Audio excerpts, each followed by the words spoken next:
Hello +1 class, welcome again to A to Z education by Joginder sir. आज हम discuss करेंगे uses of dimensional equations. So dimensional equations के mainly 3 uses हमारे पास हैं। First one is the conversion of one system of units into other, second one is the checking the accuracy of various formula, and third one is to derive the relationship between different physical quantities. Right? So we will discuss these 3 uses one by one. So first of all, the conversion of one system of units into other. Actually, this system is based on the fact that magnitude of a physical quantity remains same irrespective of the system of measurements. यानी किसी भी physical quantity का जो magnitude होता है वो हमेशा same रहता है, चाहे उसे किसी भी सिस्टम में मेजर किया जाए। Clear? So this is based on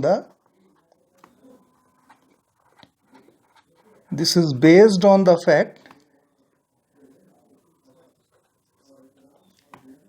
that magnitude of a physical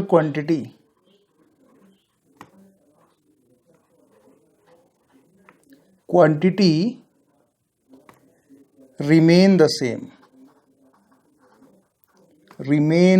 same irrespective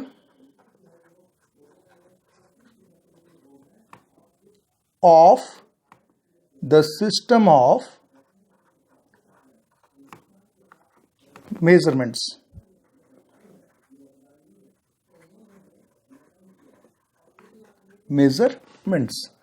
clear? जैसे मान के चलते हैं, हमारे पास मान लीजिए कोई मास है। अगर मेरे पास मास है 1 kg का, क्लियर? इसको एसआई सिस्टम में हम इस तरह से लिख सकते हैं, एसआई सिस्टम, राइट? इसी मास को हम सीजीएस सिस्टम में लिख सकते हैं 1000 grams in CGS system. Clear? अब चाहे ये एसआई सिस्टम में है चाहे ये सीजीएस सिस्टम में है, इसका जो अमाउंट है, इसका जो मैग्नीट्यूड है वो तो सेम रहेगा, वो चेंज नहीं होता। 1 kg की वैल्यू उतनी है जितनी 1000 ग्राम्स की। तो यही मेन फैक्ट है कि फिजिकल क्वांटिटी का जो मैग्नीट्यूड होता है वो सेम रहता है, चाहे उसे एसआई सिस्टम में मेजर करो चाहे उसे किसी दूसरे सिस्टम में मेजर करो, राइट? उसका मैग्नीट्यूड चेंज नहीं होता। हाँ, यहां पर न्यूमेरिकल वैल्यूज डेफिनेटली चेंज हो रही हैं। यहां पर 1 को 1000 में चेंज किया जा रहा है और केजी को ग्राम्स में। जब यूनिट्स छोटी हो जाएगी तो न्यूमेरिकल वैल्यू बड़ी हो जाएगी। हम ऑलरेडी डिस्कस कर चुके हैं कि numerical value is inversely proportional to the units. Clear? तो अब हम इसके लिए एक फॉर्मूला ड्रॉ करने की कोशिश करते हैं, right? So let us suppose, मान के चलते हैं, सपोज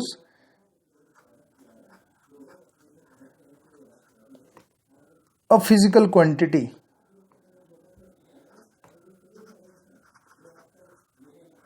एक फिजिकल क्वांटिटी लेके चलते हैं हम, जिसको मान लेते हैं Q, right? Is equal to N1U1 is equal to N2U2, right? यहां पर हमारे पास 2 सिस्टम ऑफ मेजरमेंट्स हैं। अब हमें पता है कि मैग्नीट्यूड किसी भी सिस्टम में चेंज नहीं होगा। तो फर्स्ट सिस्टम के लिए जो N1U1 की वैल्यू है वही सेकंड सिस्टम के लिए सेम रहेगी, राइट? इसका मैग्नीट्यूड चेंज नहीं होगा, N2U2, राइट? यहां पर हमारे पास where N1 and N2 are numerical values,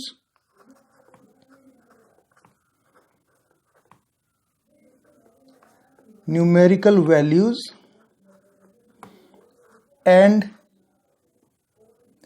U1 and U2 are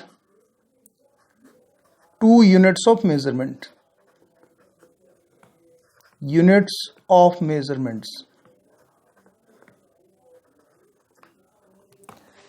clear? अब यूनिट कन्वर्सन के लिए एक बहुत इंपॉर्टेंट फैक्ट है कि हमें उस फिजिकल क्वांटिटी का डायमेंशनल फॉर्मूला पता होना चाहिए। क्लियर?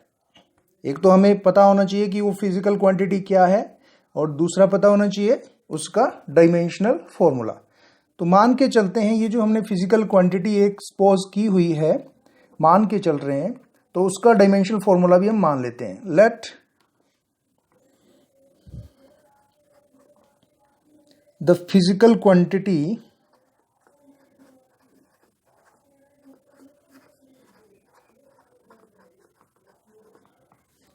have dimensional formula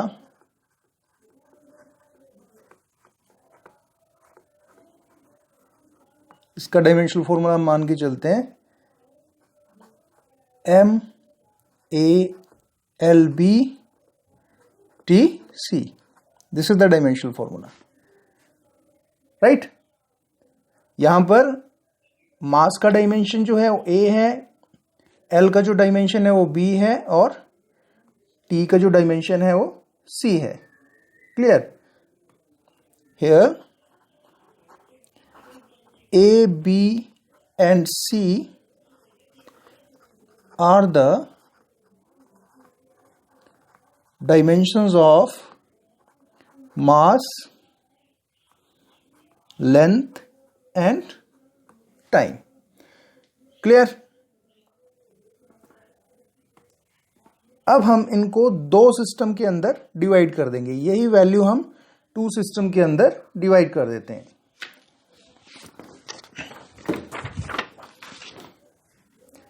मान लेते हैं लेट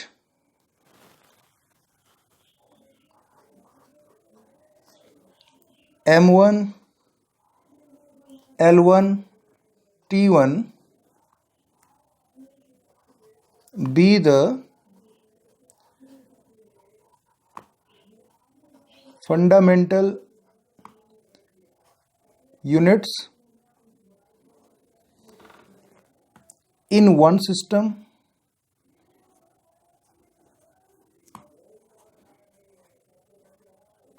and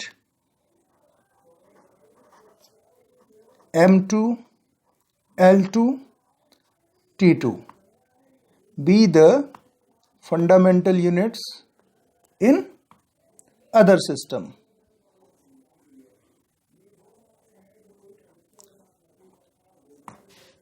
क्लियर?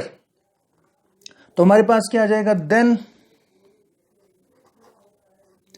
जो इक्वेशन है हमारी फिजिकल क्वांटिटी की, कौन सी?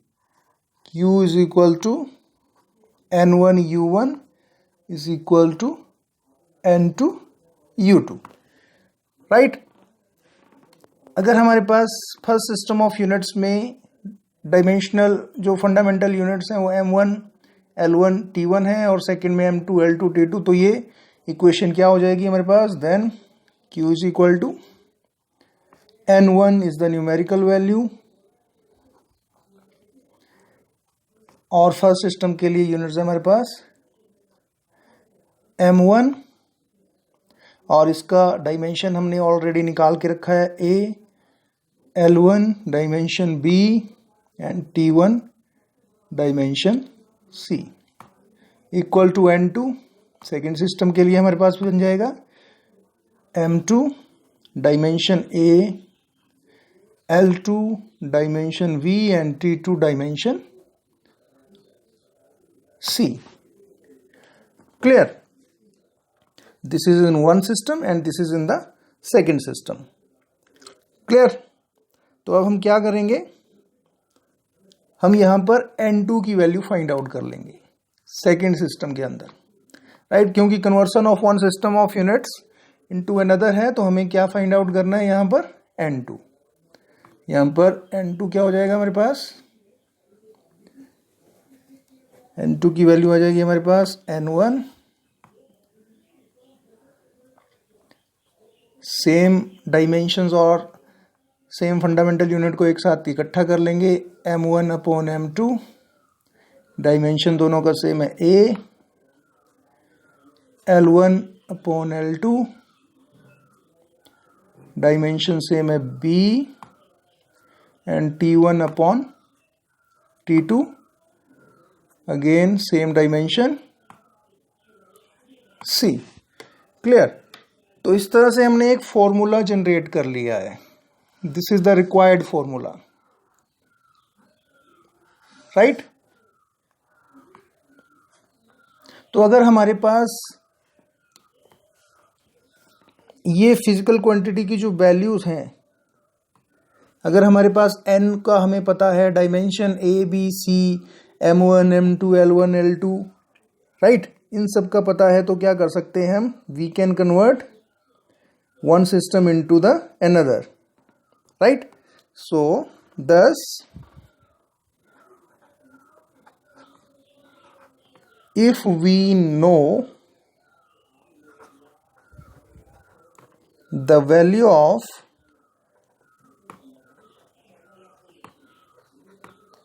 physical quantity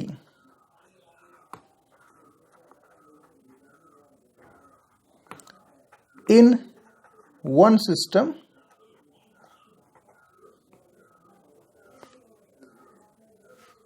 of unit,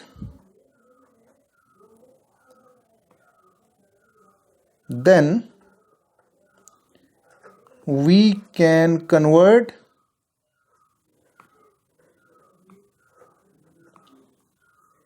its value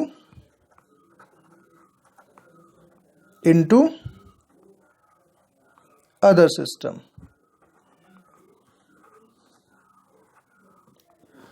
clear? तो अगर ये वैल्यू हमें किसी भी फिजिकल क्वांटिटी की सारी वैल्यू अगर हमें एक सिस्टम के अंदर पता है, तो very easily we can convert it into the another system. अब हम कुछ एग्जांपल्स लेने की कोशिश करते हैं, तो आपको ये पूरा क्लियर हो जाएगा, राइट? चलिए,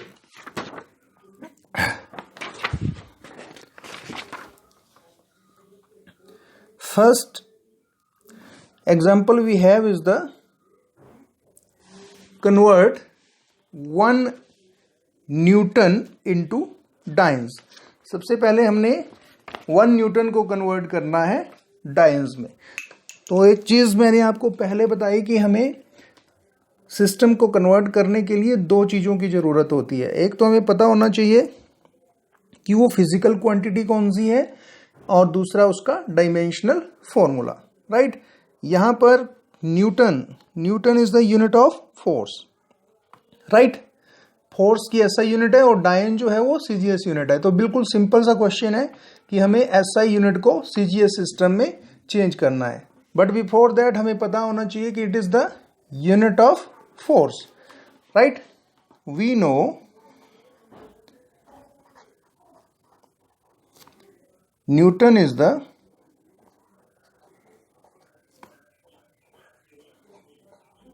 यूनिट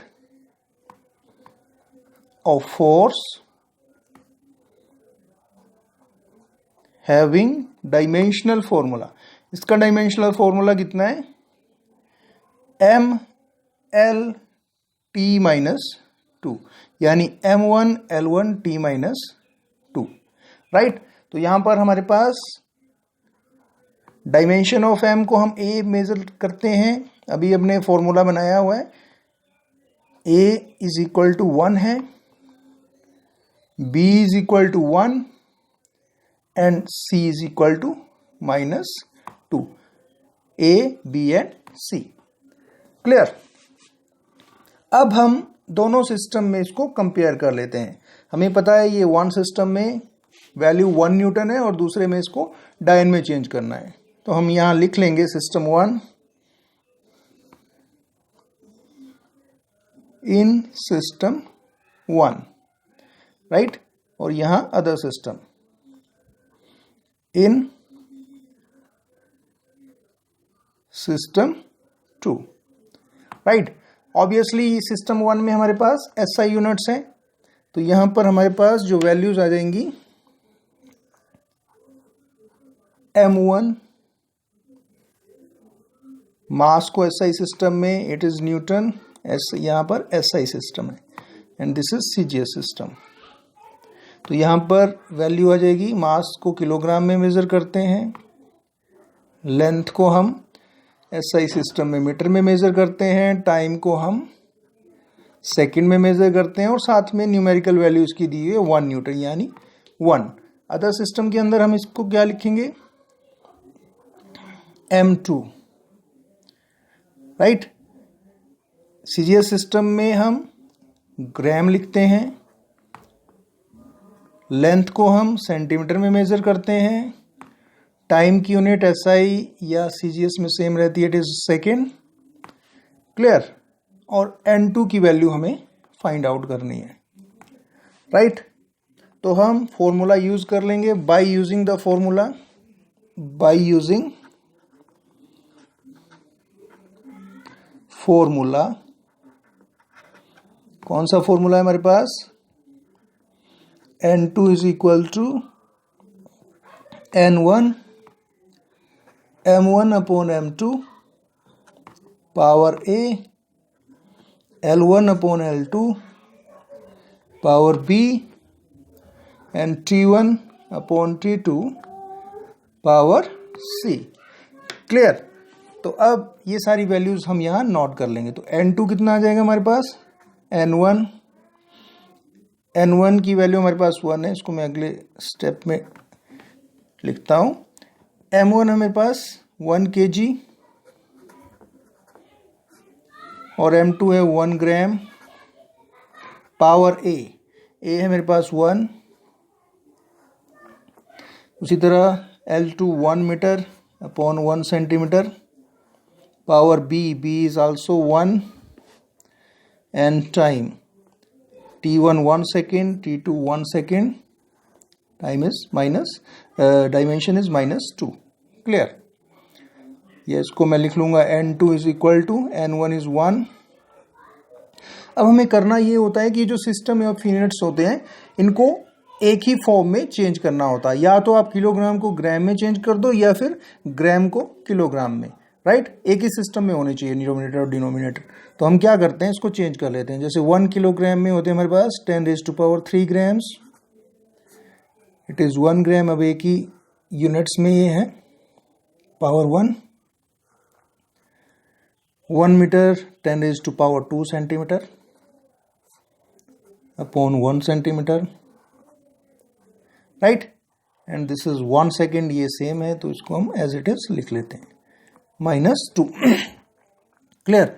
अब यहां देखो ग्राम से ग्राम कैंसिल हो जाएगा, सेंटीमीटर से सेंटीमीटर कैंसिल और सेकेंड से सेकेंड कैंसिल, राइट। तो हमारे पास क्या आ रहा है, इट इम्प्लाइज n2 की वैल्यू हमारे पास आ रही है 1 इंटू हेयर 10⁻³ राइट, और इसका डायमेंशन 1 है,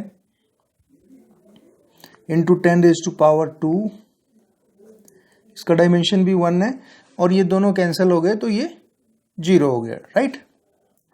तो हमारे पास कितना आ गया, n2 is equal to 1 into 10⁻³ into 10⁻²। यह सिंपली हमारे पास क्या बन रहा है, n2 is equal to 10⁵, clear. अब ये जो वैल्यू होगी ये डायंस में होगी।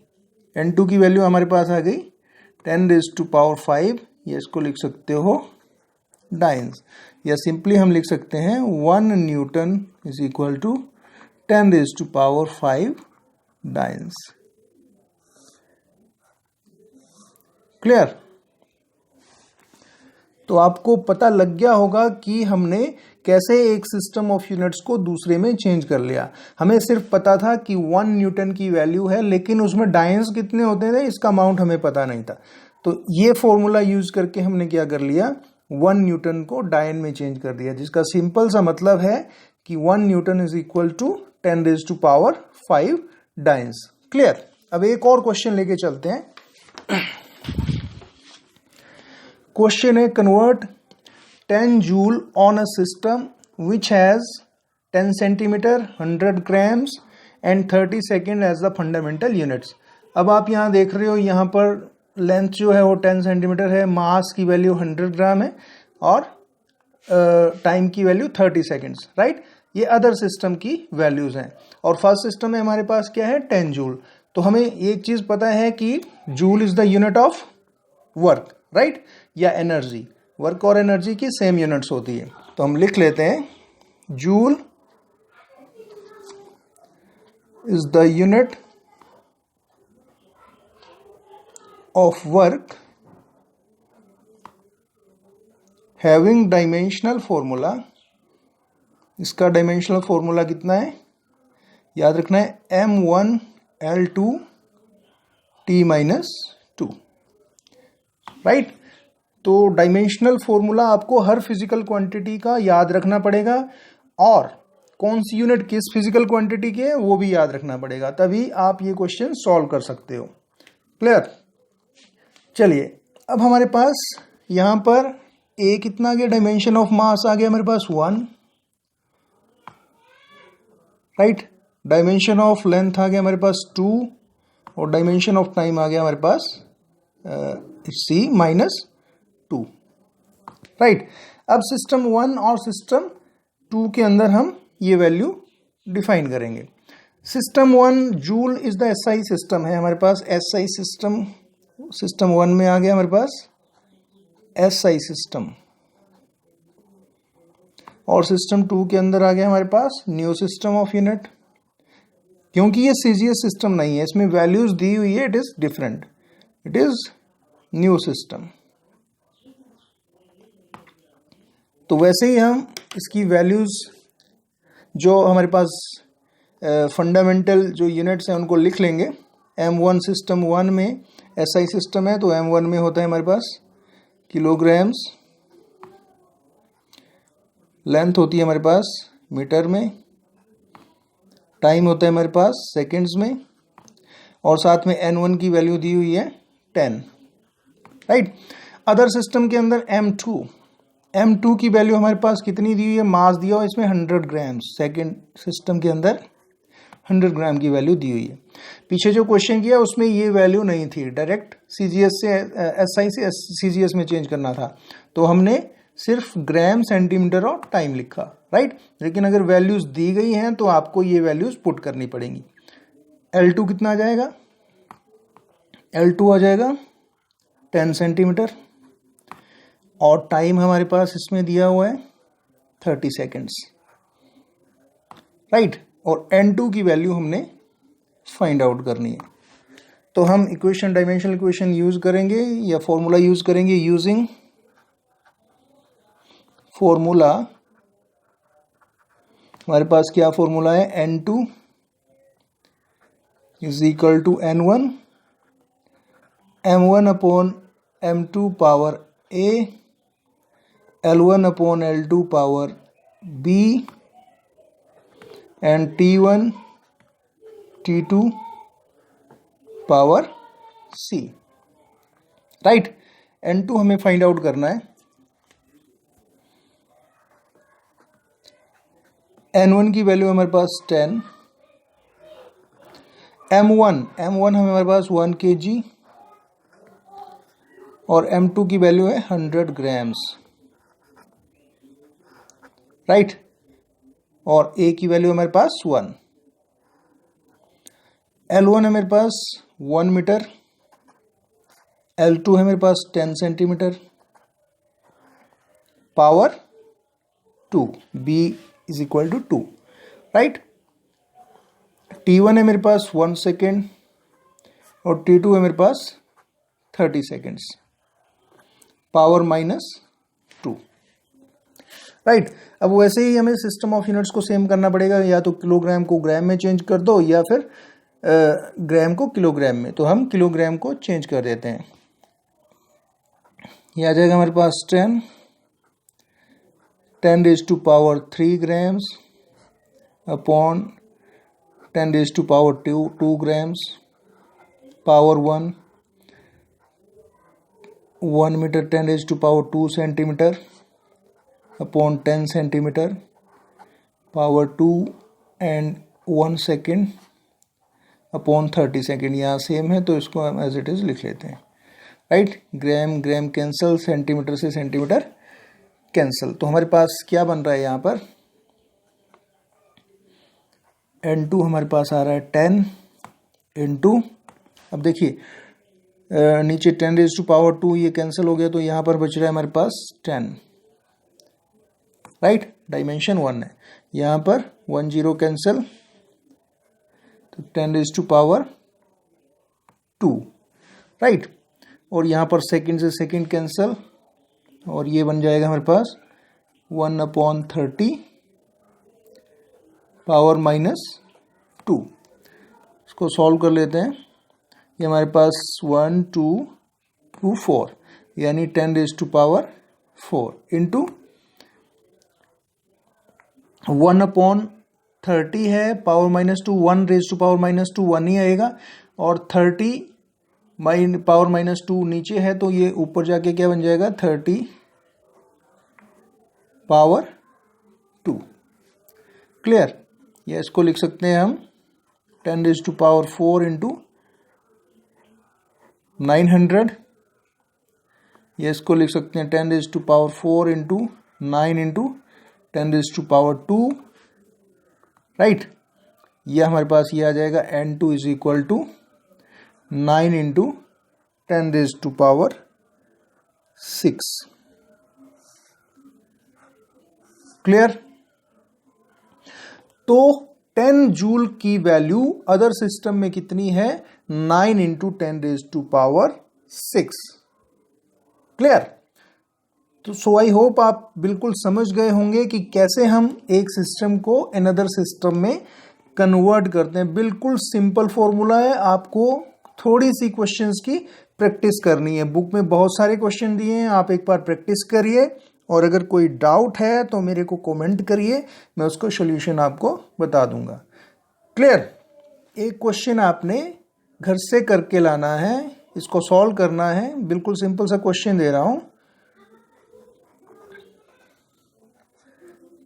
कन्वर्ट